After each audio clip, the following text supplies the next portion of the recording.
Xəbərə keçməmişdən öncə videonu like edib kanala abunə olun ki, xəbər hər kəsin qarşısına çıxsın. Dövlət Təhlükəsizliyi Xidməti kompleks əks kəşfiyyat tədbirləri nəticəsində İran İslam Respublikasının xüsusi xidmət orqanı olan Sepah tərəfindən Azərbaycanda həyata keçirilməsi planlaşdırılan terror təxribatları və kəşfiyyat xarakterli məlumatların toplanılmasının qarşısını alıb. Oxun.az xəbər verir ki, bu barədə Dövlət Təhlükəsizliyi Xidməti məlumat yayıb.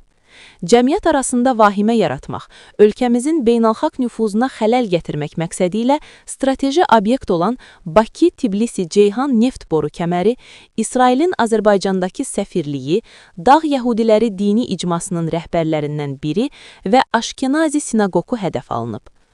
Ölkə ərazisinə 3 ədəd partlayıcı qurğu keçirilib, amma həmin partlayıcıların zərərsizləşdirilərək digər şəxsə ötürülməsinin qarşısı alınıb.